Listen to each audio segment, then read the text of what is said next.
자, 톡톡바이오 메가트렌드 시간입니다. 글로벌 제약바이오 기업들에 대한 투자 전략을 세워드릴 텐데요. 오늘은 두 가지 주제를 좀 준비했습니다. 시간이 되는 대로 저희가 다 전해드릴 텐데 일단 1분기 실적 발표를 앞두고 있는 상태죠. 그러다 보니까 빅파마 기업들에 대한 실적 어떻게 나오게 될 것인지, 투자해도 될 만한 것인지 한번 살펴보도록 하겠고요. 두 번째가 글로벌 제약바이오 산업에서 큰 행사 가운데 하나가 바로 AACR이라고 하는 행사가 있습니다. 이 행사에서 글로벌 시장 어떤 부분에 주목했는지 이분들과 함께 이야기 나눠보겠습니다. 케미컬 에너지 투자자문 차홍선 대표와 강혜경 제약시장 고문, 조성기 기술 고문 나오셨습니다. 어서 오세요. 예, 안녕하십니까? 네, 안녕하세요. 예. 자, 먼저 차홍선 대표님, 이제 실적 발표 시즌이잖아요. 일단 지난주에 유나이티드 헬스가 실적을 발표를 했었고 이번 주에는 존슨앤존슨이 실적을 발표하게 됩니다. 자, 이번 실적 발표를 앞두고 이 빅파마들에 대한 투자 전략을 좀 세워주신다고요?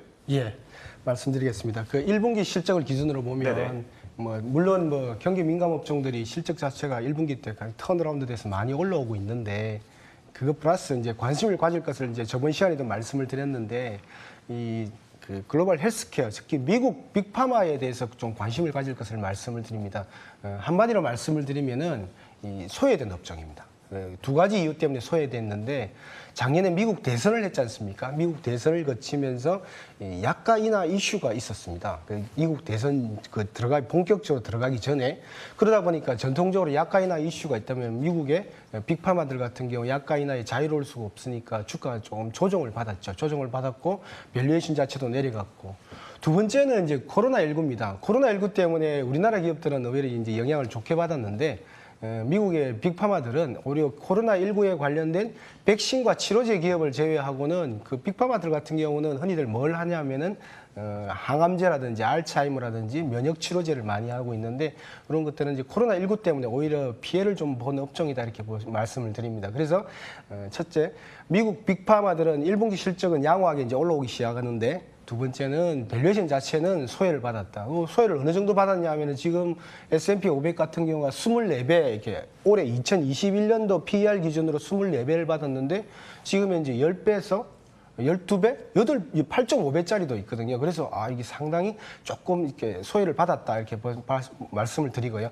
그림을 보시면 그런데 이제 그럼 그 소외받은 업종에서 어떤 일이 벌어지고 있냐면 이게 이제 첫 번째 기업인데 예를 들자면은 이게 면역항암제, 그다음에 알츠하이머 치매 치료제를 개발하고 이제 면역 치료제를 개발하는 기업의 주가입니다. 보시면 주가가 상당히 이렇게 S&P 500의 움직임보다 더 좋지 않습니까?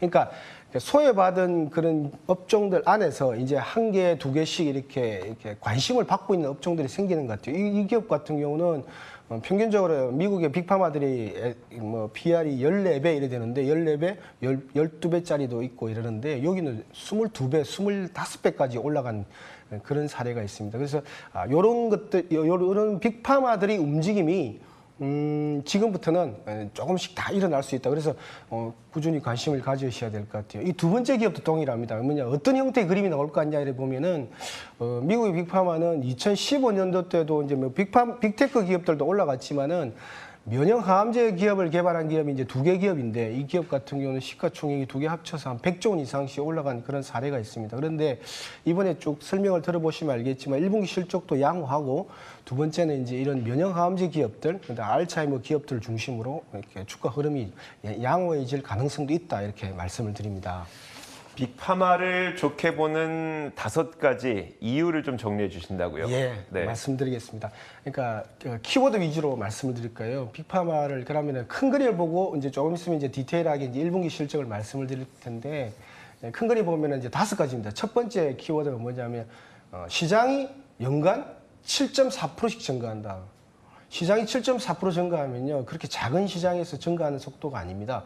그러니까 흔히들 보면 매출액이 7.4% 증가하면 EPS 그로스는 훨씬 7.4%보다 높게 형성되는 게 관례거든요. 그러면은 7.4%는 숫자는 높다 이렇게 보시면 상당히 좀 의미 있게 높다 이렇게 있다 이렇게 보시면 될 것 같고, 두 번째 그러면 그 7.4%를 구성하는 게 한 네 가지 또는 세 가지로 구성할 수 있는데, 첫째가 뭐 같이 올라갈 수 있느냐, 뭐로 올라갈 수 있냐 보면은 알츠하이머 치매 치료제가 이렇게 그 7.4% 연간 7.4% 안에 녹아 들어가 있다 이렇게 보시면 될 것 같아요. 그래서 알츠하이머 치매 치료제는 지금 이제 뭐 6월 7일도 기점이 될 것 같은데, 뭐 한 개 뭐 파이프라인 같은 경우는 뭐 4조 피크 타임 때 기준으로, 그리고 10조 이렇게 보기 때문에 그게 녹아 들어가 있다 이렇게 보시면 될 것 같고, 두 번째는 이제 표적항암제, 면역암제입니다. 그 지금 현재 5년 생존율이 43%까지 올라왔지 않습니까? 그런데 이게 그 또 생존율 자체를 올려야 되려면 이제 새로운 기전을 찾고 있습니다. 오늘도 쭉 KRAS에 대해서 KRAS 저해제가 또 표적항암제로 부각이 되고 있는데, 이런 식으로 표적항암제, 면역암제가 성장을 견인할 것이다 이렇게 보고 있고, 면역치료제입니다. 뭐 주요 제품들 한 8가지를 묶어보면 면역치료제 안에는 휴미라도 포함해서 보면은 전년 대비해서 올해 한 12% 이렇게 증가될 걸로 보고 있거든요. 그래서 그다음에 마지막으로 말씀드린 게 앞에도 말씀드렸지만은 빅파마의 밸류에이션이, 그러니까 1년간 놓고 보면은 이게 미국에서 가장 그러니까 소외받은 업종 중에 하나가 헬스케어다. 그런데 헬스케어 같은 경우는 미국 FDA 허가를 받고 매출이 올라가는 속도가 조금 보입니다. 그러면 리스크가 오히려 떨어져 있기 때문에 이제는 작년에 미국 대통령 선거로 인한 약가 이슈보다는 오히려 실적의 증가 속도, 그리고 코로나19를 통해서 뭘 느끼냐면은 지구 전체가 빅파마의 신약 개발이 필요하구나. 이게 과도하게 이렇게 뭔가 약가 인하를 할 게 아니고 성장을 좀 해야 이렇게 여러 가지 약을 개발할 수 있겠냐는 그런 공감대가 형성되어 있기 때문에 이런 성장 산업 플러스 밸류에이션 가치가 부각될 수 있다 이렇게 보고 있습니다. 성장 속도는 적지 않은데 이런 가운데 굉장히 소외되어 있었기 때문에 주가는 굉장히 저렴해진 상태인데다가 또 면역항암제라든지 아니면 알츠하이머 치료제 같은 모멘텀을 갖고 있다. 뭐 세 가지 조건을 다 갖고 있는 것 같으니까 좀 저희가 관심을 가져볼 만은 할 것 같은데, 강혜경 고문님, 그렇다면 이번 1분기 제약바이오 기업들, 그러니까 빅파마 기업들의 실적은 어떻게 나올 것 같으세요? 네, 그 미국에 상장된 그 빅파마의 경우에는 이제 미국 현지 전문가들이 이제 예상하는 실적이 좀 나오고 있는데요. 그림을 먼저 좀 보여주시면은 매출액과 EPS 성장에 대한 이제 그림이 이제 나오고 있습니다. 뭐 그림 먼저 설명을 좀 드릴게요. 이제 매출액 같은 경우는 10% 성장을 이번 분기에 좀 예상을 하고 있고요. 그리고 EPS 같은 경우는 약 7% 성장을 예상을 하고 있습니다. 그래서 앞서 얘기도 됐지만 미국 이제 빅파마 같은 경우는 PER이 약 14배, 그리고 S&P 500이 약 24배 거래되고 있어서 좀 저평가되어 있다 이렇게 좀 보여지고요. 표가 좀 다른 표가 나오고 있는 것 같아서 이번 표를 좀 보여주시면 좋을 것 같은데, 미국 빅파마 1분기 실적 프리뷰 표를 좀 보여주시면 될 것 같아요. 네. 예, 맞습니다. 예, 그래서 그림에서 보시는 것처럼 매출액이 10%, EPS가 약 7% 성장할 걸로 이번 1분기 그 프리뷰가 좀 나오고 있습니다. 그러면 이제 이렇게 매출액이 성장을 하는데 이 빅파마들은 어디에서 성장을 하는가라고 봤었을 때 세 가지 긍정적인 요인 이제 좀 꼽아볼 수가 있고요. 그 다음에 조금 고려해야 되는 요인 한 가지를 좀 볼 수가 있습니다. 긍정적인 요인 세 가지 중에 이제 좀 꼽아보자면 첫 번째가 코로나19 치료제와 백신이죠. 그리고 항암제가 있고요. 그리고 세 번째가 이제 면역 치료제입니다. 그리고 좀 고려해야 될 것으로는 이제 이 빅파마들 경우에는 그 특허 만료에 대한 이제 이슈, 이런 부분이 좀 고려해야 될 부분인데요. 첫 번째, 그 코로나19 그 치료제와 백신과 관련한 그 긍정적인 이유에 대해서 좀 말씀을 드리겠습니다. 다음 이제 그림 보여주시면요. 지금 앞에서 이제 그림 보시지만 미국 현재 전문가들이 바라보는 백신과 치료제의 피크 세일즈 최대 매출액은 올해입니다. 그래서 이 치료제와 백신을 이제 성공한 지금 상업화에 성공한 기업 같은 경우는 이제 매출액이 발생을 하게 되는데요. 이 지금 백신 같은 경우는 보너스 그 매출액입니다. 기존의 백신 시장은 있었지만 이 코로나 팬데믹으로 인해서 이 백신의 또 치료제의 새로운 그 매출액이 발생됐다 이렇게 보고 있는 거죠.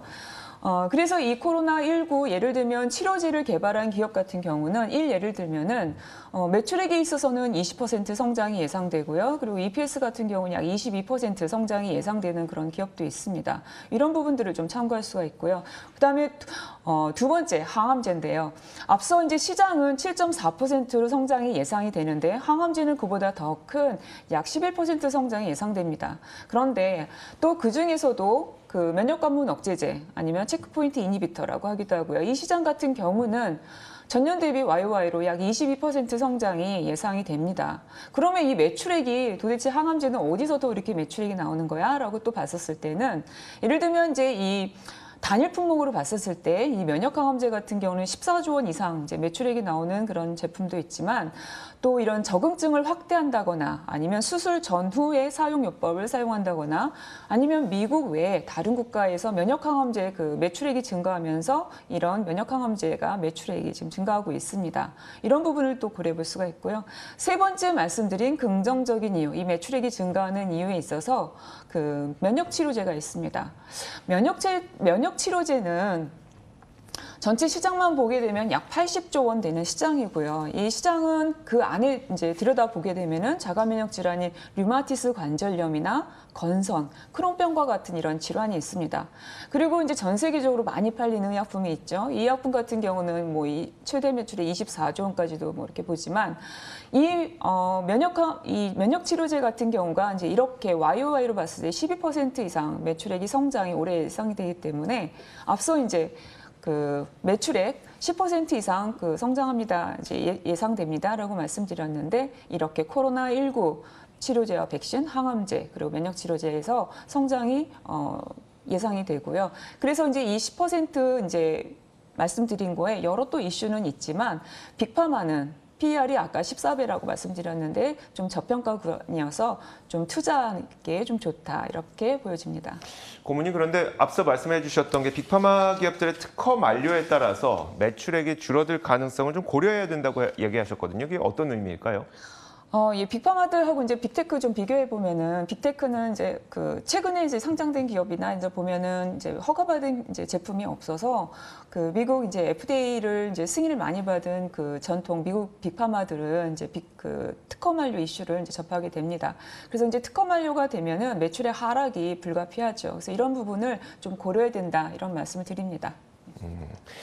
자, 조성기 기술고문님, 그 항암제 등 PD-1 억제제 같은 면역 항암제가 성장 동력이다라는 분석을 제시해 주셨는데 PD-1 억제제와 관련된 임상 결과가 발표가 됐다면서요? 예, 이번에 그 AACR에서 옵디보 그러니까 PD-1 항체죠. 이 부분에 대해서 폐암의 적응증 확대를 위해서 수술 전에 표를 좀 잠깐 보여주시면 좋겠습니다. 수술 전에 이제 옵디보와 그 화학항암제를 병용했더니 수술을 하고 나서 떼어낸 조직에서 검사를 해보니까 24% 환자에서는 아예 암세포가 다 없어졌다 이렇게 발표를 했습니다. 대조군이 그러니까 화학항암제만 썼을 경우에는 2%니까 아주 유의미한 그 증가 효과를 보였고요. 그래서 1차 유효성 평가 변수를 충분히 만족했다 이렇게 발표를 했습니다. 또 하나는 이제 키트루다인 경우인데 키트루다는 이번에 주사 제형을 개발을 했다 이렇게 발표를 했습니다. 그래서 피하 주사를 했을 때에도 혈액에 직접 투여한 경우와 거의 비슷한 정도의 혈액 내 농도를 유지하고 있다 이렇게 발표를 했고요. 이렇게 해서 이제 PD-1 억제제에 대한 그 시장 확장성이 FDA 허가를 받는다면 굉장히 커질 것이라고 봅니다. 예. 저희가 이렇게 짚어봤습니다. 좀 시간이 짧은 부분이 있어서 남은 내용들은 저희가 다음 시간에 또 계속해서 짚어드리는 시간을 갖도록 하겠습니다. 지금까지 케미컬 에너지 투자자문 차홍선 대표, 강혜경 시장고문, 조성기 기술고문과 함께 이야기 나눠봤습니다. 고맙습니다. 자, 저희 굿모닝 글로벌도 여기서 마치도록 하겠습니다. 함께해 주신 여러분 고맙습니다.